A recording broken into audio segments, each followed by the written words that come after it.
सभी समाज परिवर्तन आंदोलन के सहकारियों से जय भीम। सहकारियों, जो भी महापुरुषों ने रिकंस्ट्रक्शन ऑफ सोसाइटी के लिए अपना जीवन समर्पित किया है, ऐसे महान अशोका, महात्मा फुले, सावित्रीबाई फुले, डॉक्टर बाबा साहेब आंबेडकर, रामस्वामी पेरियार और महानायक कांसीराम जी, इनको नतमस्तक अभिवादन करके हम आज का ये टॉपिक डिस्कस करेंगे, जिसका नाम है रिकंस्ट्रक्शन।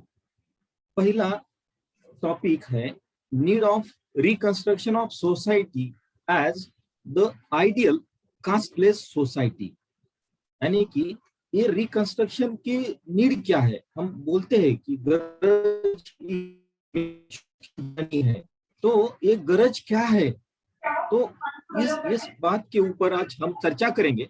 और आइडियल कास्टलेस सोसाइटी क्या है, क्या होती है, वो भी जानने की कोशिश करेंगे। What is ideal casteless society? Casteless society क्या होती है, क्या है? In analysis of caste, doctor B R. Ambedkar define it और स्टेटेड और डिस्क्राइब द कास्टलेस सोसाइटी। ये जाति विरहित समाज कौन सा समाज होता है, इसकी चर्चा उन्होंने उस बुक में की है, वो हम देखेंगे। A society based on liberty, equality and fraternity. ऐसा समाज जो एक स्वतंत्रता, समानता और बंधुता के ऊपर बेस हुआ है। ये इसके ऊपर आधारित जो समाज बना हुआ है, उसे हम आइडियल कास्टलेस सोसाइटी कहेंगे। 3 क्वालिटीज बताई गई है: लिबर्टी, इक्वेलिटी एंड फ्रेटर्निटी। दूसरा, it should be mobile, should be full of channels for conveying connect to the for the association. Means जो समाज यथास्थिति में नहीं रहता है, मोबाइल फेज मीन्स यथास्थिति में न रहने वाला परिवर्तनशील समाज, और जिस समाज में एक अलग अलग मार्ग है, चैनल्स है फॉर कन्वेइंग अपना जो मैसेज है, जो अलग अलग पार्ट ऑफ द सोसाइटी में करने के लिए अलग अलग विविध मार्ग है, ऐसा समाज जिसे हम आइडियल कास्टलेस सोसाइटी कहते हैं। There should be many interest consciously communicated and shared.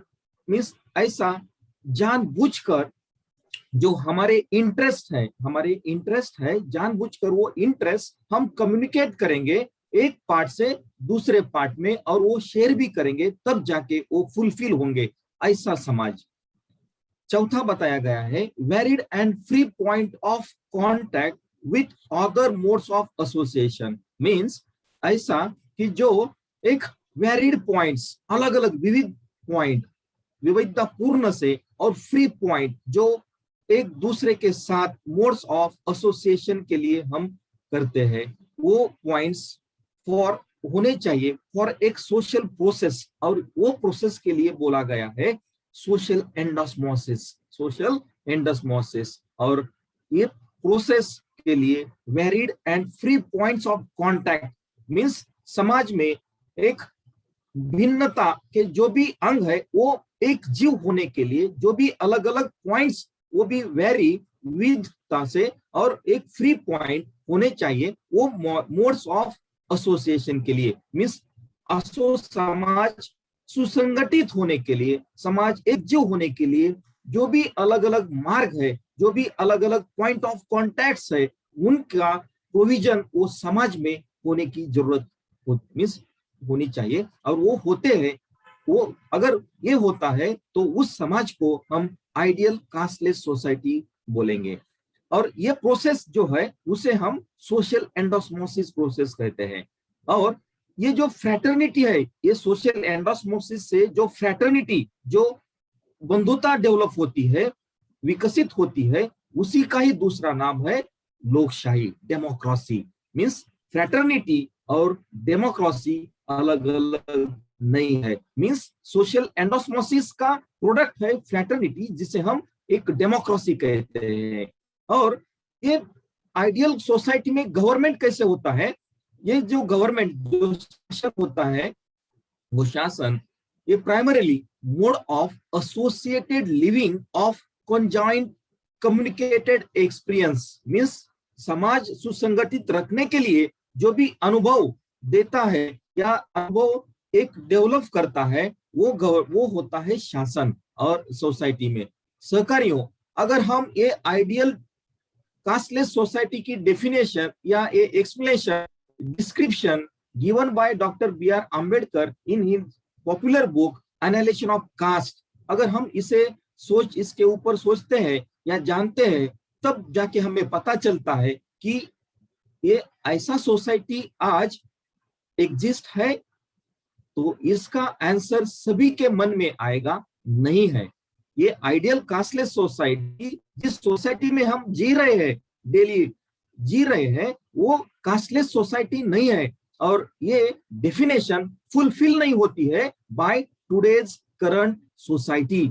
और इसीलिए हमें नीड है एक कास्टलेस सोसाइटी निर्माण करने की, समाज निर्माण करने की। और इसी का दूसरा नाम है रिकंस्ट्रक्शन ऑफ सोसाइटी की जरूरत है, रिकंस्ट्रक्शन ऑफ सोसाइटी की जरूरत है। और उसका मीन्स एक अंग है, एक प्रोसेस है सोशल एंडोस्मोसिस। और ये सोशल एंडोस्मोसिस अगर हम इसे थोड़ा सा गौर करेंगे, social endosmosis is varied and which process will give us varied and free points of contact with other modes of association. Means एक प्रक्रिया है, और ये प्रक्रिया ऐसी प्रक्रिया है in the language of science, in the language of chemistry, अगर हम इसे डिफाइन करते हैं तो एंडोस्मोसिस एक ऑस्मोसिस एक प्रक्रिया है। और ये प्रक्रिया के दो भाग है। It is classified into two types, एक एंडोस्मोसिस और एक्सोस्मोसिस। एंडो मींस अंदर जाने वाला और एक्सोस्मोसिस मींस बाहर जाने वाला। एक्सो मींस बाहर, एंडो मींस अंदर। तो एंडोस्मोसिस जैसे कि रूट ऑफ ट्रीज एक सॉइल से वाटर लेते हैं, absorption of water by roots of plant, that is endosmosis, right. और ये एंडोस्मोसिस ये इनक्लोज जो सेल है समाज में, इनक्लोज जो सेल है समाज में, अगर हम पूरा बहुजन समाज ये बाहर है, ये मींस वाटर अगर हम इसमें लेते हैं बहुजन समाज और एक सेल एक सो कॉल्ड हायर क्लास, इन दोनों में अगर ये प्रोसेस होता है सोशल एंडोस्मोसिस, तो सब समाज एक होमोजीनियस सोसाइटी बनेगा। एक विभिन्नता इसमें डिसॉल्व हो जाएगी, हर एक विभिन्नता, और एक होमोजीनियस एक जीव एक समानता के ऊपर आधारित, इक्वल मींस फ्रैटर्निटी के ऊपर, इक्वेलिटी के ऊपर, और ये जो समाज बनेगा वो बनेगा सोशल एंडोस्मोसिस। तो ये ऐसा समाज निर्माण करने वाली जो प्रक्रिया है उसे हम सोशल एंडोस्मोसिस कहते हैं, सोशल एंडोस्मोसिस कहते हैं। मींस सेल और ये हम जो बाहर भोजन समाज है एक दूसरे में एकजुट होके एक नया समाज निर्माण करेंगे, ऐसी प्रक्रिया को हम सोशल एंडोस्मोसिस। और ये कब पॉसिबल है? जब varied and free points of contact for mode of association, ऐसे फ्री कॉन्टैक्ट्स। फॉर एग्जांपल मैं आपको बताना चाहूंगा, जैसे कि रिजर्वेशन एक प्रक्रिया है, रिजर्वेशन एक point of contact towards association, towards association means from lower concentration to higher concentration, एक हमें एक सक्षम कैपेबल बनाने वाला एक प्रोसेस का एक अंग है, एक पार्ट है, एक पॉइंट है, which point can be considered as a varied and free point of contact। तो एक सोशल एंडोस्मोसिस एक भाग है। तो ऐसे कॉन्टैक्ट्स प्रोवाइड करने के लिए या उसका क्रिएशन करने के लिए ये सोशल एंडोस्मोसिस प्रोसेस है, तब जाके ये ideal society, ideal casteless society बनेगी। और इसीलिए ये social endosmosis will play an important role to form this ideal casteless society। We are living in, अगर हम ये सवाल खुद को पूछते हैं कि are we living in the ideal casteless society, तो इसका जवाब आएगा नहीं। Now we are not living in casteless society. We are not living in casteless society.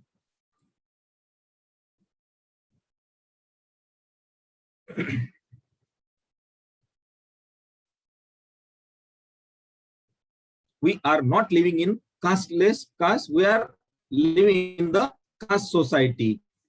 और means,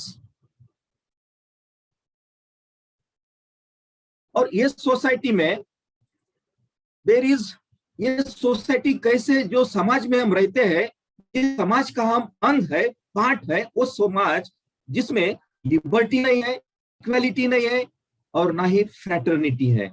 तो अगर ये तीन चीजें जो बहुत ही, जिसके ऊपर आइडियल समाज की रचना, स्ट्रक्चर खड़ा होता है, अगर यही बेस नहीं है तो हम इसे आइडियल कास्टलेस सोसाइटी कैसे बोले? No channel for communication from one part to other part, means communication के लिए अलग अलग मार्ग नहीं है। तो इस सोसाइटी में कोऑपरेटिवनेस कैसे आएगा, कोऑपरेशन बढ़ेगा कैसे? अगर कोऑपरेशन नहीं है तो ये भाईचारा भी नहीं बढ़ेगा, इस फ्रेटर्निटी नहीं बढ़ेगी, जिसका दूसरा नाम है लोकशाही यानी कि democracy. No any interest consciously communicated and shared, means इसमें एक प्रोविजन नहीं है हमारा जो अलग अलग समूह का, जो इस समाज के अलग अलग समूह है, उनके कॉमन इंटरेस्ट क्या है, और वो कॉमन इंटरेस्ट हमें करने के लिए from one part to another, from one community to another, और उसका शेयर भी नहीं है, तो ये आइडियल कास्टलेस सोसाइटी नहीं है। वेरिड एंड फ्री पॉइंट्स जो हमें अभी डिस्कस किया, ऐसे भी पॉइंट्स फॉर एसोसिएशन के लिए नहीं है।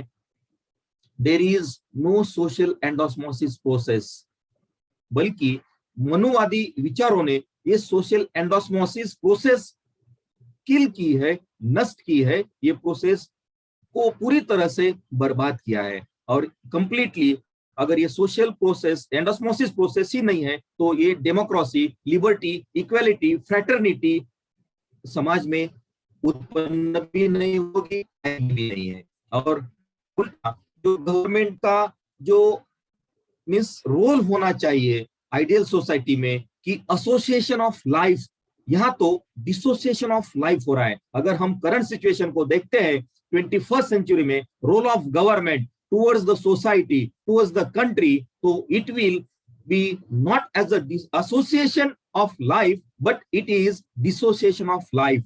तो सहकारियों, इसीलिए हमें रिकंस्ट्रक्शन ऑफ सोसाइटी की जरूरत है, गरज है, नीड है। और दूसरा जो सब्जेक्ट है, सब टॉपिक है, we are victims of inertia of caste, stupidity और स्कीमा। तो ये तीन पॉइंट्स है, हम तीनों पॉइंट एक एक करके डिस्कस करेंगे। पहला, इनर्शिया ऑफ कास्ट। सहकारियों, नंबर ऑफ टाइम्स, बहुत बार हमने ये डिस्कस किया है इनर्शिया ऑफ कास्ट, लेकिन क्या है ये इनर्शिया ऑफ कास्ट? ये इनर्शिया एक साइंस साइंटिफिक टर्म है, इनर्शिया, जिसे हम जड़त्व बोलते हैं, जिसे हम जड़त्व बोलते हैं। Inertia of motion, inertia of matter, means ये इनर्शिया ऐसा एक प्रॉपर्टी है मैटर का जो हमें छोड़ने को, एज इट इज रहने की कोशिश करता है। एक ऐसी property which will keep matter as it is, जब तक दूसरा कोई फोर्स इसे ऊपर अप्लाई नहीं करेंगे। Made our tendency to do nothing to remain unchange, यथास्थिति यानी कि अनचेंज जो कंडीशन है उसमें ही रहना ऐसा एक प्रॉपर्टी, कैरेक्टरिस्टिक है जिसे हम बोलते हैं इनर्शिया ऑफ कास्ट। तो कास्ट एक ऐसी चीज है जो हमें यथास्थिति में रहने की या पूरे रखने की कोशिश करती है, उससे आने का हमारा जो प्रयास है वो प्रयास को मार देती है। तो ये है इनर्शिया ऑफ कास्ट। अगर हम एग्जांपल देते हैं, inertia is the tendency of body to resist a change in the motion और रेस्ट। जब तक कोई भी एक चीज है, एक उसकी स्थिति है, उस वही स्थिति में रहेगी जब तक हम दूसरा कोई फोर्स उसके ऊपर अप्लाई नहीं करेंगे। समझो कोई मोशन में है, तब तक उसे हम स्टॉप करेंगे, ब्रेक नहीं लगाएंगे, ब्रेक मींस अप्लाइंग फोर्स, तभी वो रुकेगा। या कोई स्थित है, एक मोशनलेस है, स्टेबल है, जब तक हम उसे फोर्स नहीं अप्लाई करेंगे तब तक वो जगह से हिलेगी नहीं है। ये प्रॉपर्टी को हम बोलते हैं इनर्शिया, इस गुणधर्म को बोलते हैं जड़त्व, इनर्शिया। तो कास्ट में ये प्रॉपर्टी है इनर्शिया ऑफ कास्ट, जो हमें मनुष्य को यथास्थिति में रखने की पूरी कामयाब कोशिश की है। हम उसका विक्टिम, हम उसके भक्ष बन गए हैं। अगर हमें इससे बाहर निकलना पड़ेगा तो हमें रिकंस्ट्रक्शन की तरफ जाना ही पड़ेगा। A property of matter which it continues in its existing state of rest or uniform motion in a straight line unless that state is changed by an external force। Means ये inertia of cast से अगर हमें बाहर निकलना है तो कुछ अलग फोर्स हमें अप्लाई करना पड़ेगा, जो फोर्स इस इनर्शिया ऑफ कास्ट को नष्ट करे, और वो है रिकंस्ट्रक्शन का फोर्स। और जो हम ये 4 चैप्टर में देखे हैं, जो यहाँ से एजुकेशन, थिंकिंग स्किल और कोऑपरेशन, ये तीनों चैप्टर्स हमें वो फोर्स देंगे, जो फोर्स हम इस इनर्शिया ऑफ कास्ट के ऊपर अप्लाई करेंगे तब जाके हम इससे बाहर निकलने की कोशिश करेंगे और बाहर निकलेंगे भी। दूसरा है स्टुपिडिटी, हम इसे कहते हैं मूढ़ता। It is lacking in learning, understanding, thinking, driving and thriving in a given situation. This definition made by PBSP MKSOT, which is, जो हम कहते हैं, अर्थात हम लर्निंग में अनेबल, मीन्स हम कैपेबिलिटी टू लर्न हमारी कम है, understanding, capacity to understand, lack of understanding, thinking, driving और थ्राइविंग। तो अगर ये 5 चीजें में अगर हम कम होते हैं तो that is stupidity. Means we are capable but we are not doing that, but we are thinking, हमारे अंदर एक न्यूनगंड पैदा हुआ है because of this lacking in learning, understanding, thinking, driving and thriving. तो सहकारियों, अगर ये स्टुपिडिटी के हम भक्ष बन गए हैं, मीन्स हमारे पास कैपेसिटी है, we are efficient, but we are not trying to learn, we are not trying to understand the things, concept, we are not trying to think, we are not trying to drive means हमें आगे बढ़ना है, और thriving हमारा जो भरभराट होने वाली है, हम पूरी तरह से विकसित होने वाले हैं, वो थ्राइविंग हम इसके का मीन्स हमारे पास क्षमता होने के बाद भी हम नहीं कर रहे हैं, दैट इज मूर्ता, दैट इज स्टुपिडिटी। तो ये स्टुपिडिटी से हमें खुद का छुटकारा पाना है, इससे एस्केप होना है ये स्टुपिडिटी से। और तीसरा जो नया वर्ड है स्कीमा, ये इसी को हम दूसरा नाम स्टुपिडिटी का कह सकते हैं। सहकारियों, ये इसे डिफाइन कैसे करेंगे? A tendency to remain unchange, ऐसी प्रवृत्ति जो हमें अनचेंज, हम चेंज को ही पुकारते हैं, नकारते हैं, मीन्स हमारे अंदर जो परिवर्तन, ऐसी एक प्रवृत्ति की जो परिवर्तन नहीं करने देती है, जैसे है वैसे रहो, यथास्थिति में रहने का जो प्रवृत्ति है उसे हम स्कीमा बोलते हैं। Even in the face of contradictory information, कुछ भी तकलीफ होने दो, जैसे कि वैसे रहेंगे, मीन्स इसे हम डिफाइन करेंगे ऐसे, a tendency to remain unchange even in the face of contradictory information. Means हमें कितना भी दुख हो, कितना भी कष्ट हो, वो कंडीशन, वो स्थिति हम छोड़ेंगे नहीं। ये जो हमारी प्रवृत्ति है उसे हम स्कीमा कहते हैं, ये साइकोलॉजिकल एंड कॉग्निटिव साइंस की डेफिनेशन है स्कीमा की। और दूसरी वे में इसे हम डिफाइन भी करेंगे, a schema is a mental representation that enables us to organise our knowledge into categories.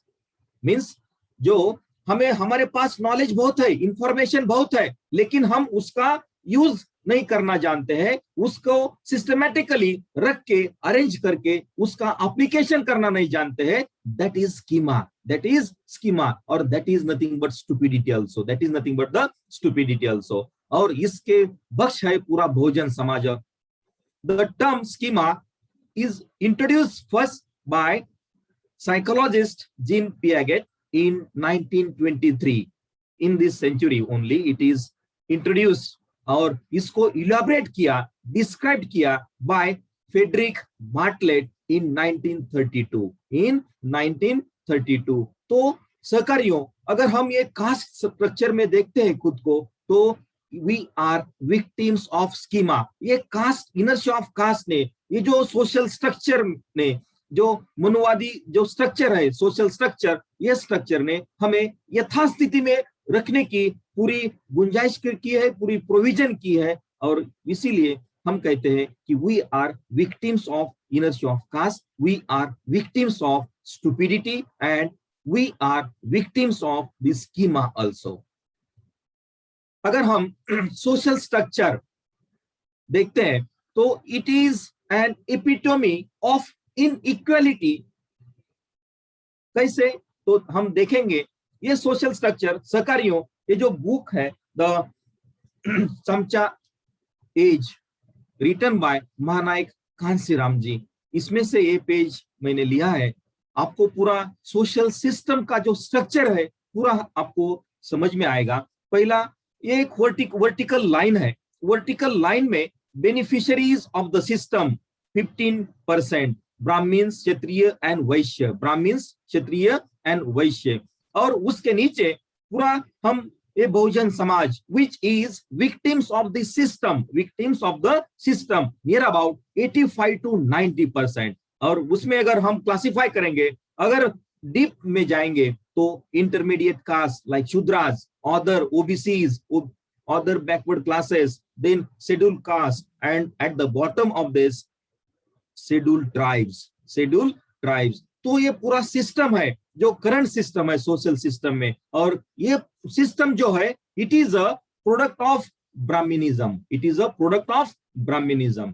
And अगर हम इसे गहराई से सोचते हैं, गहराई से देखते हैं, तब हमें समझ में आता है कि caste are the buildings, bricks of the system. Building एक ईंटे, मींस ईंटे की तरह कास्ट है जो इसे स्ट्रक्चर को कंस्ट्रक्ट करती है, बिल्ड करती है. और अगर हम and we are victims of this system, तो सहकारियों, ये जो सोशल स्ट्रक्चर है, ये सोशल स्ट्रक्चर पूरे हमारे अहित में है, पूरे हमारे अहित में है. हमारा सदियों से, सालों से, हजारों सालों से, मिस आफ्टर बृहद्रथ की हत्या के बाद हमारा ये शोषण, ये सोशल स्ट्रक्चर ने, सोशल सिस्टम ने किया है. जो अगर हम ये शोषण से, ये जो एक्सप्लॉयटेशन से अगर हम खुद को बचाना चाहते हैं, तो हमें एक नया समाज निर्माण करना पड़ेगा. और मीन्स हमें ये सोसाइटी का रिकंस्ट्रक्शन करना ही पड़ेगा.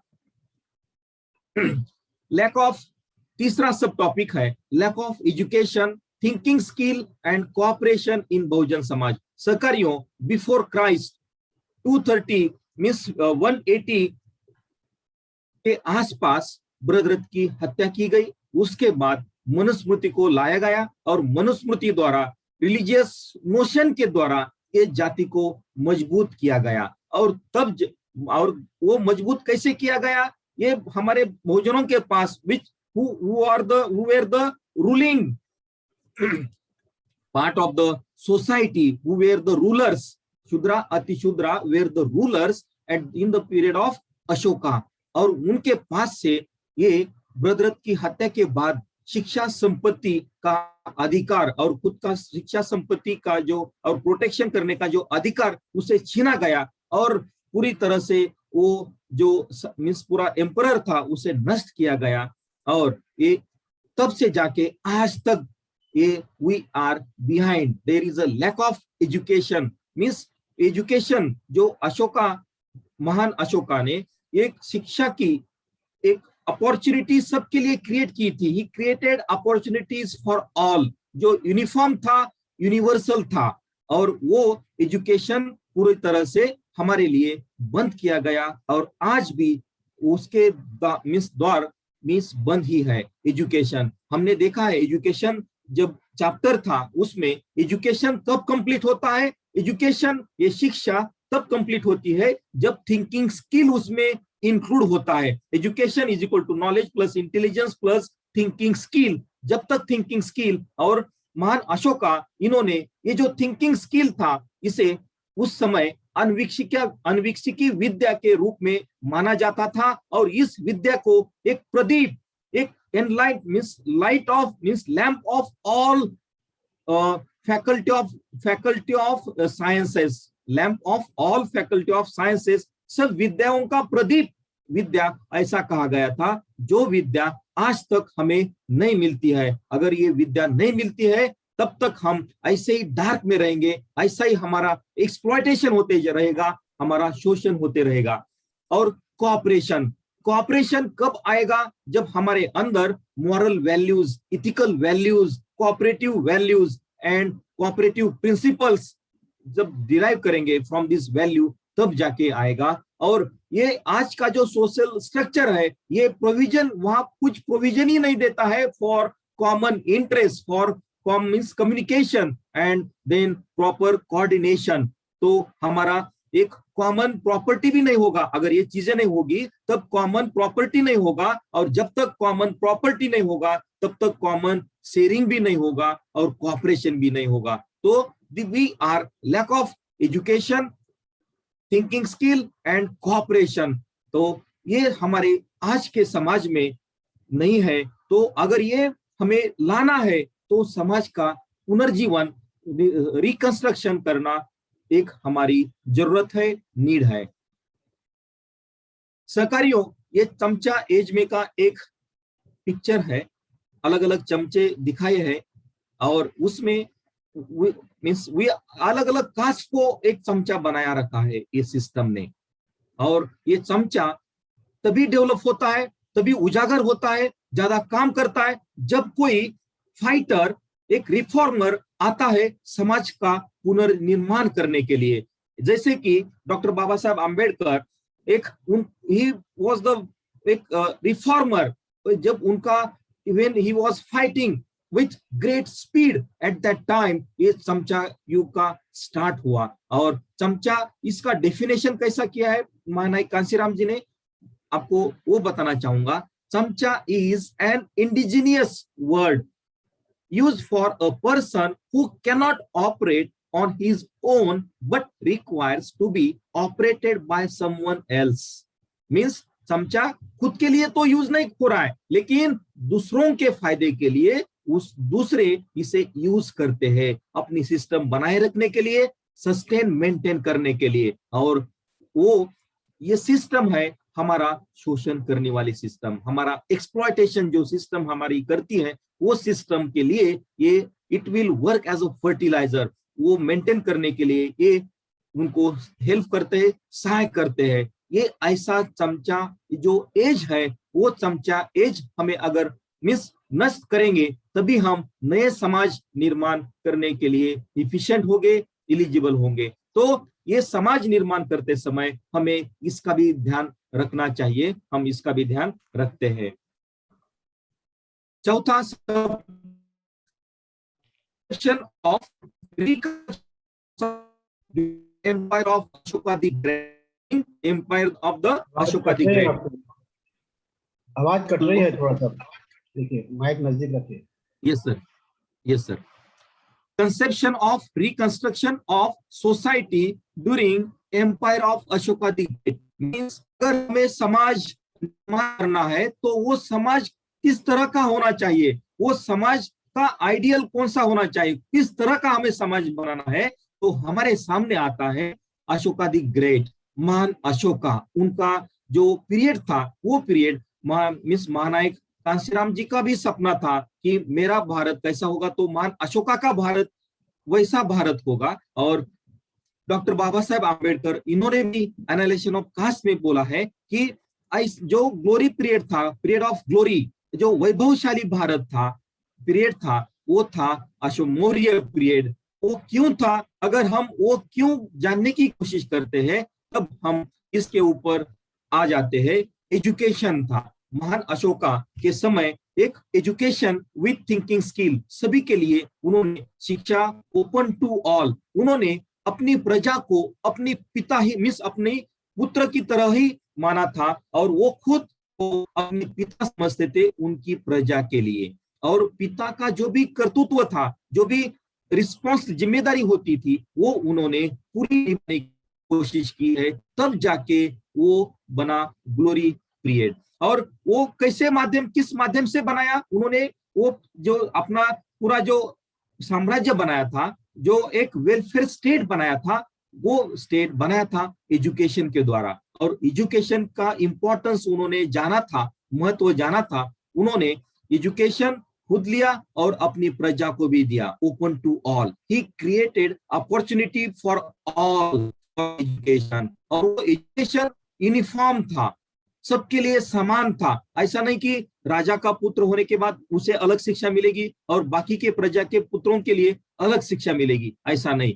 Equal to, uniform for all और यूनिवर्सल था। और उसमें ये अनविकसित की विद्या का भी समावेश था, जो उस समय आज भी इस दीप ऑफ ऑल विद्याज, प्रदीप जिसे दीप माना था सभी विद्या का, कोऑपरेशन।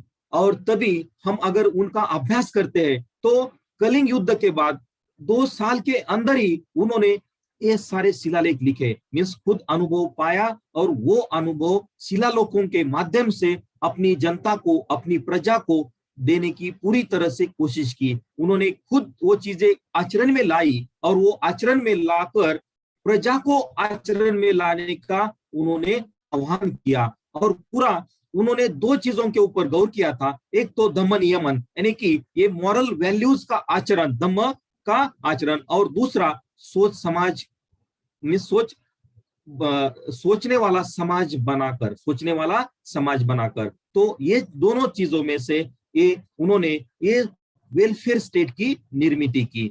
दूसरा, ये जो उस समय जो बहुजन समाज था, जो प्रजा थी, वही गवर्निंग कम्युनिटी थी। मीन्स जो आज शूद्रा अतिशूद्रा है, where the governing community at his time in the period of Ashoka's welfare state. और इसीलिए कोई भी मीन्स विद्रोह नहीं हुआ, आंतरिक युद्ध भी मिस नहीं हुआ, और किसी का बाहरी आक्रमण भी नहीं हुआ था। और क्योंकि बहुजन समाज में ये cooperation values, moral values, ethical value पूरी तरह से इंप्लीमेंट की गई थी पीरियड ऑफ। एंड इसी के कारण डॉक्टर बाबा साहब आम्बेडकर इन्होंने कहा है कि period of freedom, greatness and glory in Indian history. And इसीलिए ये हमारा एक कंसेप्शन है to reconstruct society like that type of society, means like Ashoka the great society.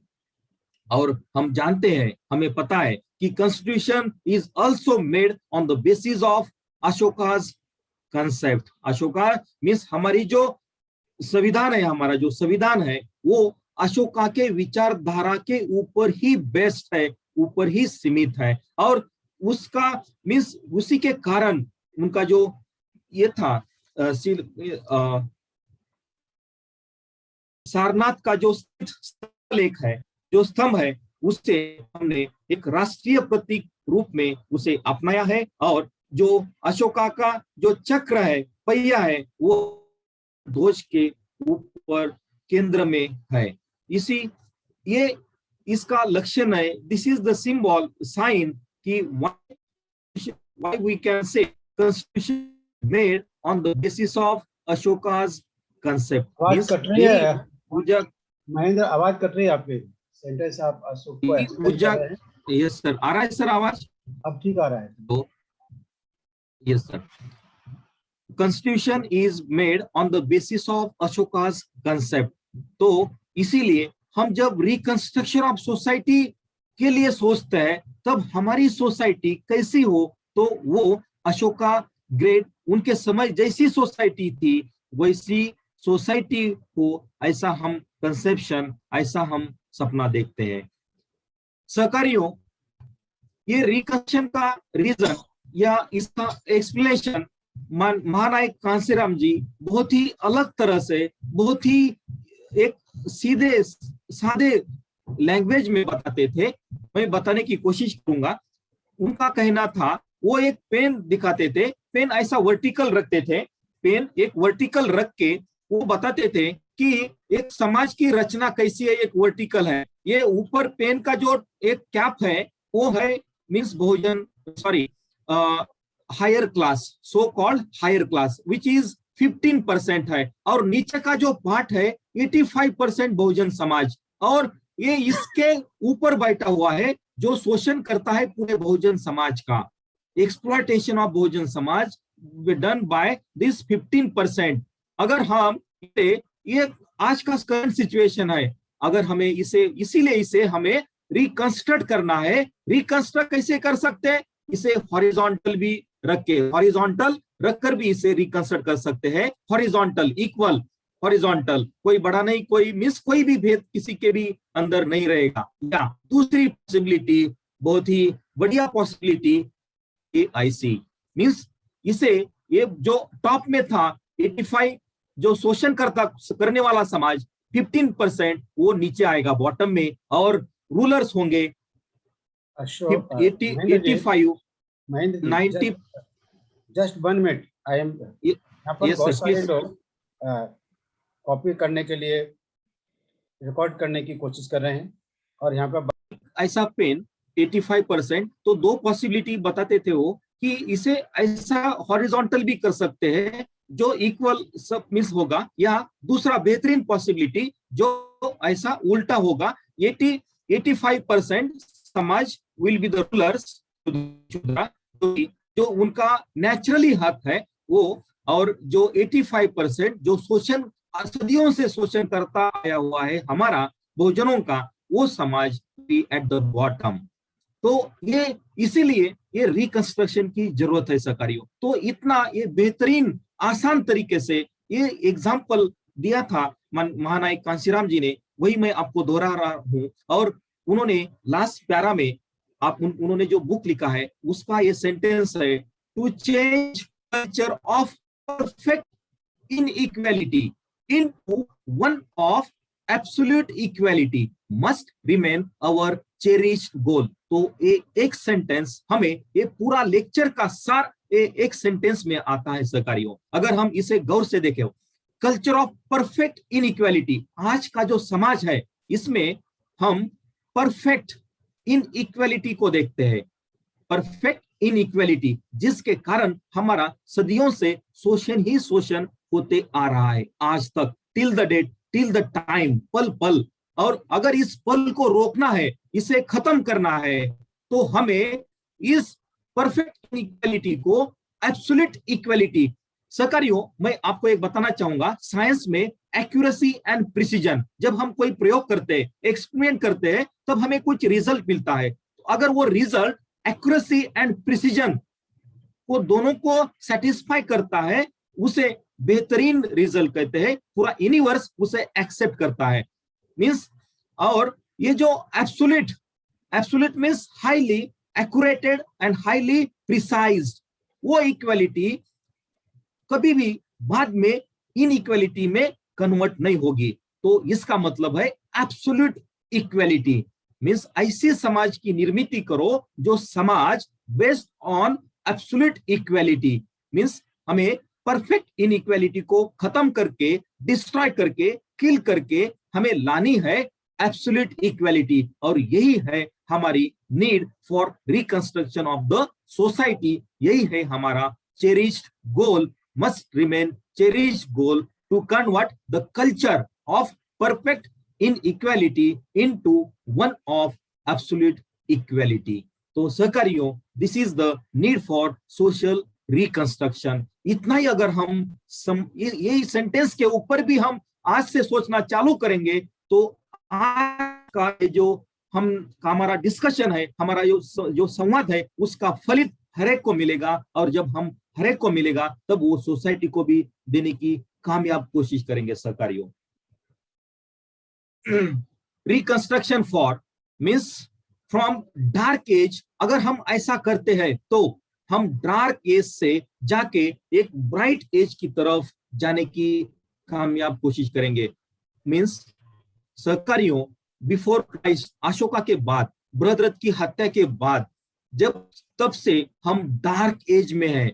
Doctor बाबा साहब आम्बेडकर इन्होंने भी ऐसा कहा है कि Maurya period was the enlightened period, bright age of India, dark side was not there. और बृहद्रथ की हत्या के बाद तब से लेके आज तक वो हम डार्क एज में ही रह रहे हैं।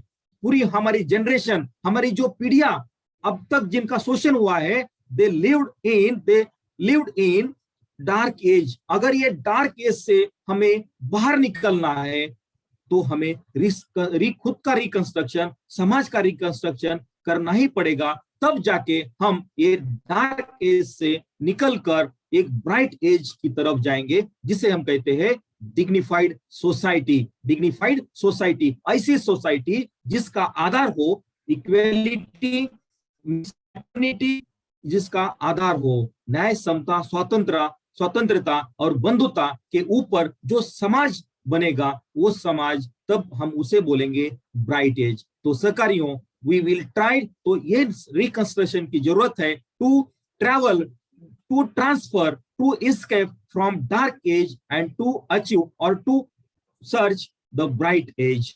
तो सहकारियों, और ये ब्राइट एज कैसे होगा? अशोका के जैसे होगा। इसीलिए हम कहते हैं अशोका का राज आएगा और हम सबको भयमुक्त बनाएगा। जय भीम, जय भारत। Thank you sir.